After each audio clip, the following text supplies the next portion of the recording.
तो तुमको भी इस फ्रैक्शन वाले क्वेश्चन ने कर दिया कंफ्यूज आखिरकार। मुझे पता था तुमको कर ही देगा। क्यों? क्योंकि ये क्वेश्चन जो है थोड़ा आपका डिफिकल्ट है। ये कौन सा है? ये आपका एक्सरसाइज 3.2 का क्वेश्चन 3 का 5th वाला पार्ट है। ये कैसे होगा चलो देखते हैं, बड़े इजी तरीके से समझते हैं। देखना, पहले तो हमसे कहा गया है a fraction becomes 9/11 if 2 is added to both numerator and denominator।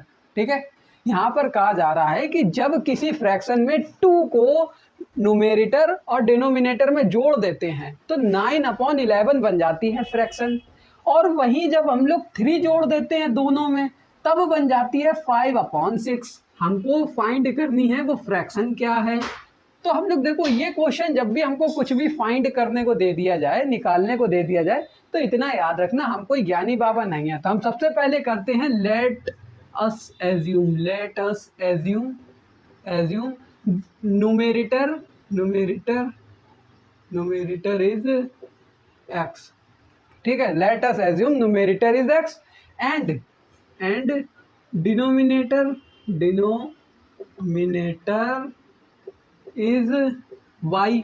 ये हमने लिख दिया, बड़ा इजी था हमारे के लिए। ठीक है, इतना लिखना कोई कठिन नहीं होता। ठीक है, हमने मान लिया कि न्यूमेरेटर एक्स है, डिनोमिनेटर वाई है। तो अगर हम लोग न्यूमेरेटर एक्स और डिनोमिनेटर वाई मान लें तो हमारी फ्रैक्शन क्या बन जाएगी? हमारी फ्रैक्शन बन गई, हम लोग यहाँ पर देखो ये और लगाएंगे, हम लोग लिखेंगे देयरफॉर।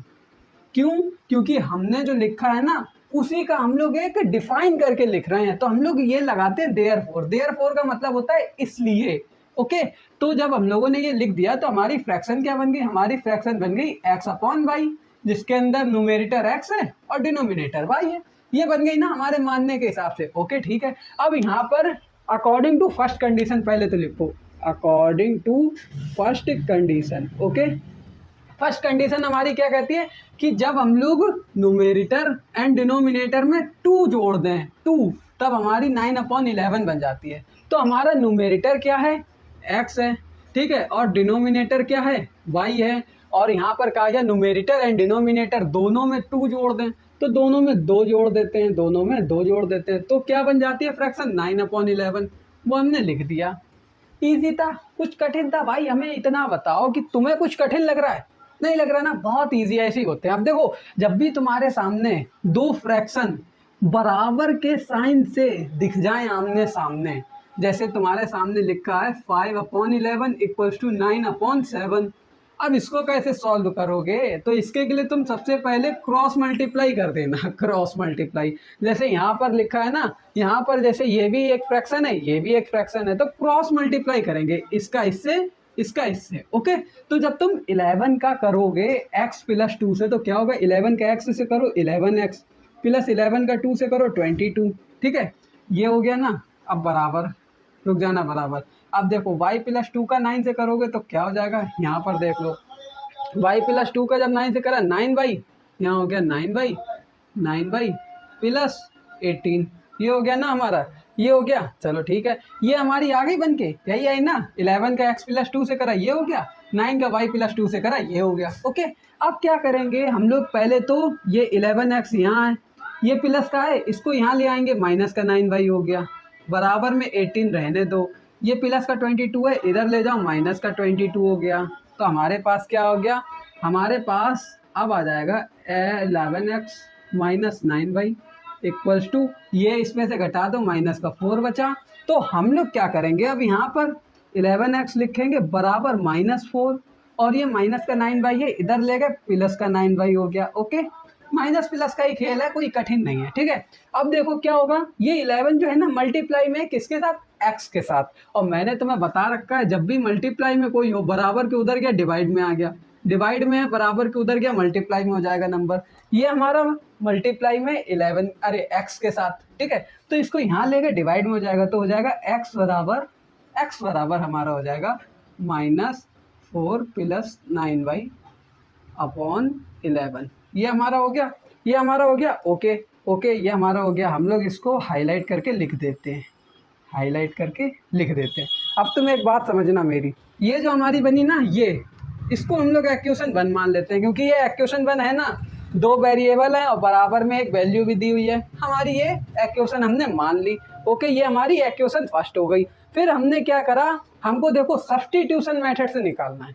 किससे निकालना है? सब्स्टिट्यूशन मेथड से। और सब्स्टिट्यूशन मेथड कैसे करा जाता है, हम लोग किसी भी एक इक्वेशन की एक वेरिएबल की वैल्यू निकालते हैं, उसको अगली इक्वेशन में पुट कर देते हैं। ठीक है, तो हमने इसी इक्वेशन से, फर्स्ट वाली इक्वेशन से, यहाँ लिख दो फ्रॉम इक्वेशन फर्स्ट वाली से ही हमने x की वैल्यू निकाल ली। अब ये पुट कहाँ करेंगे, तो हम लोग ये पुट करेंगे अपनी अकॉर्डिंग टू सेकंड कंडीशन। क्या?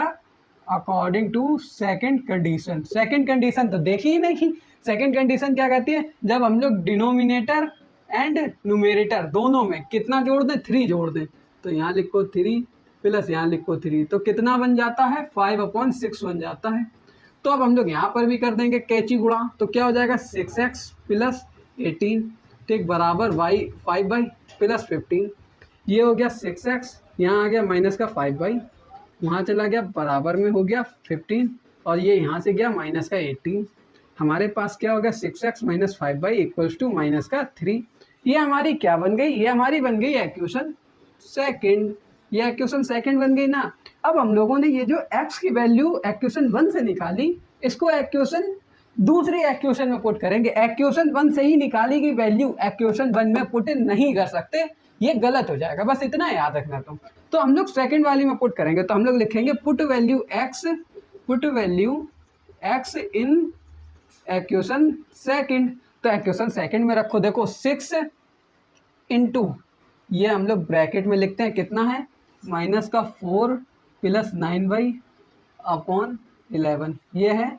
चलो फिर हो गया माइनस का 5 इक्वल्स टू माइनस 3, ये हमारी हो गई। ओके, अब तुम यहाँ पर देखना, अब तुम यहाँ पर एक चीज़ पहले समझना, हम लोगों का बॉडमास रूल क्या कहता है, पहले तो हम लोगों को ब्रैकेट खोलना है। सबसे पहले बॉडमास में बी का मतलब ही ब्रैकेट होता है, तो हम लोग पहले तो ये ब्रैकेट खोलने के लिए क्या करेंगे, हम लोग ये जो 6 है ना, इसका मल्टीप्लाई इस पूरे से कर देंगे, नीचे वाले से नहीं करेंगे। क्यों? क्योंकि 6 के नीचे 1 मान लो, तो 1 का 11 से करोगे 11 ही रहेगा, तो नीचे वाले से 6 का नहीं करना है, इतना याद रखना। ठीक है, ऊपर वाले का अगर 6 से कर देंगे तो कितना हो जाएगा, 6 4 जा 24, 6 4 जा माइनस का 24 हो गया, 6 9 जा 54, ठीक है, प्लस 54 बाई, ये हो गया हमारा।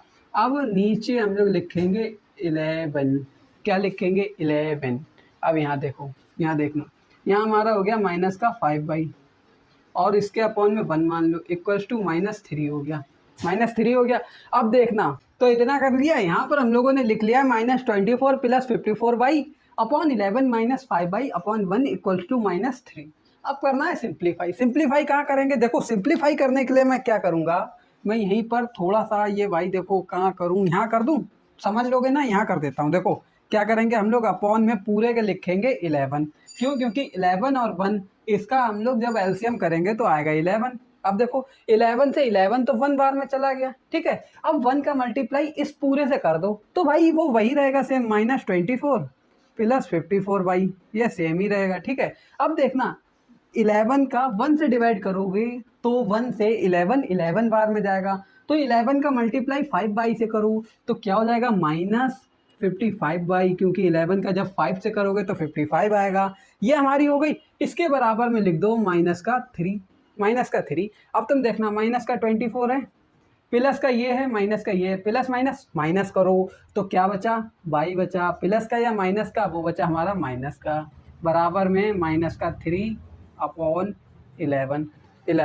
अब देखो यहाँ पर मैं इसको थोड़ा छोटा करने के लिए क्या करूँगा ना, ये जो हमारा है 11 इसको यहाँ ले जाऊँगा तो ये मल्टीप्लाई में हो गया 11, ठीक है। तो हमारी क्या हो गई, हमारा हो गया यहाँ सीधा सीधा देखो -3 का 11 से करेंगे -33 हो जाएगा, मेरे पास जगह नहीं है इसलिए मैं लिख दे रहा हूँ -33। ओके, अब देखो माइनस का बाई इधर है, बराबर -33 इधर है, -24 है इधर है, प्लस का 24 हो गया। हमारे पास अब क्या बचा, -22 बराबर माइनस प्लस माइनस करेंगे 33 में से 24 बचा 9 बचा ना। अब ये प्लस का होगा या माइनस का होगा, और माइनस से माइनस कैंसिल हो जाएंगे, अपनी y की जो वैल्यू आ जाएगी फाइनल वो आ जाएगी 9, ये आ गई हमारी 9। वाई की फाइनल वैल्यू। अब इस फाइनल वैल्यू को हम लोग फर्स्ट वाली इक्वेशन में पुट कर देंगे, फर्स्ट वाली इक्वेशन में पुट कर देंगे। तो देखो कैसे पुट करेंगे, यहाँ देखना, हम लोग इसमें पुट करेंगे, इसमें। तो हम लोग लिखते हैं पुट वैल्यू, यहाँ से देखो मैं ये सब हटा देता हूँ, यहाँ से ये सब हटा देता हूँ। Put value y in equation first वाली में रखोगे क्या हो जाएगा, 11x माइनस 9 इंटू 9, क्योंकि y की वैल्यू 9 है, ठीक है, बराबर में माइनस का 4। अब 11x माइनस, देखो ये 11, ठीक है, माइनस, अब 9 का 9 से करोगे 81 हो गया, 81 बराबर माइनस का 4। यहाँ पर क्या हो गया, 11x बराबर -4, ये इधर ले आए तो प्लस का हो गया 81, और हो गया 11x बराबर माइनस प्लस माइनस 81 में से 4 गए, कितना बचा 77, और वो भी कितने का, प्लस का बचा, क्योंकि प्लस जो नंबर है सबसे बड़ा वो 81 है, और 81 के आगे प्लस का है साइन, तो प्लस का ही रहेगा, सिंपल, ठीक है। तो x बराबर हो गया 77/11, तो x बराबर हो गया 7, बिकॉज 11 से 77 चला गया 7 बार में, x की वैल्यू आ गई 7। तो हमारी जो फ्रैक्शन बनकर आई वो फ्रैक्शन क्या होगी, x/y। x की वैल्यू कितनी है, देखो यहाँ पर लिख देते हैं, यहाँ पर लिख देते हैं फ्रैक्शन बराबर x कितना है 7, y कितना है 9, हमारी फ्रैक्शन बन गई 7/9। अब हम लोगों को कैसे पता ये सही है गलत है, इन्होंने कहा था पहली कंडीशन के हिसाब से अगर हम लोग ऊपर और नीचे 2 जोड़ दें तो फ्रैक्शन 9/11 बन जाती है। तो तुम देखो बनेगी या नहीं, अगर तुम 7 में 2 जोड़ दोगे 9 हो जाएगा, नहीं हो जाएगा, ओके, 9 में 2 जोड़ दोगे 11 हो जाएगा, नहीं हो जाएगा, हो गया ना, जो इन्होंने कहा था वही हुआ ना, तो हमारी फ्रैक्शन सही है। दूसरी कंडीशन भी देख लेते हैं, दूसरी कंडीशन में कहा है जब हम लोग 3 जोड़ते हैं तो 5 और 6 हो जाता है, तो जब तुम 7 में 3 जोड़ोगे तो 10 हो जाएगा, 7 में 3 जोड़ोगे तो 10 हो गया, और जब तुम 9 में 3 जोड़ोगे तो 12 हो गया, 12 हो गया ना। अब तुम सोच रहे हो यहाँ तो हमको 5/6 कहा गया था, तो भाई हमारा अगर जोड़ने पर 10/12 बना ना, तो 2 से ये काट दो, 5 बार में हो गया, ये 6 बार में हो गया, 5/6 आई ना, तो हमारी फिर से सही हो गई। तो बस ऐसे ही सारे क्वेश्चन करने, 5th करा दिया, अब ये चैप्टर ही खत्म। अब चलेंगे नेक्स्ट चैप्टर पे जिसका नाम होगा हमारा क्वाड्रेटिक इक्वेशन। वो बहुत इंटरेस्टिंग चैप्टर है, देखना हो तो प्लेलिस्ट वाले सेक्शन पे आ जाना, देख लेना, चैनल पे ही पड़ी है, एकदम बिंदास। बाय।